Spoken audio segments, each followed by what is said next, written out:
আসেন, এই যে জান্নাতে আমরা ঢুকতে চাই, আল্লাহ কিরকম চমৎকার সুন্দর জান্নাত আমাদের জন্য তৈরি করে রেখেছেন। কোন জান্নাতে আমরা ঢুকবো, জান্নাতটা কেমন, দেখতে কেমন, এটার বর্ণনা কেমন, কোরআন থেকে শোনার দরকার আছে না নাই? শুনবেন।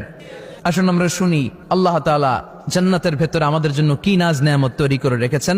রব্বুল আলামিন বলেন, ফালা তা'লামু নাফসুম মা উখফিয়া লাহুম মিন কুররাতি আ'য়ুন জাযাআম বিমা কানু ইয়ামালুন। কত সুন্দর জান্নাত আমি তোমাদের জন্য প্রস্তুত রেখেছি, তোমরা কল্পনাও করতে পারবে না কত সুন্দর হবে। কল্পনাতীত জান্নাতের সৌন্দর্যটা কোরআনের আলোকে আমরা কিছুটা বোঝানোর চেষ্টা করব, কিন্তু আসলে জান্নাত কত সুন্দর এটা কি না দেখে বোঝা যাবে? কথা বলেন। বুখারী মুসলিমের বর্ণনা মানে মুত্তাফাক আলাইহি। বিশ্বনবী বললেন, রব্বুল আলামিন ঘোষণা দিয়েছেন, আ'আদাতু লিইবাদিয়াস সালিহিন, আমি আমার নেককার বান্দাদের জন্য এমন জান্নাত তৈরি করে রেখেছি, মা লা আইনুন রাআত, পৃথিবীর কোন চোখ সেটা দেখে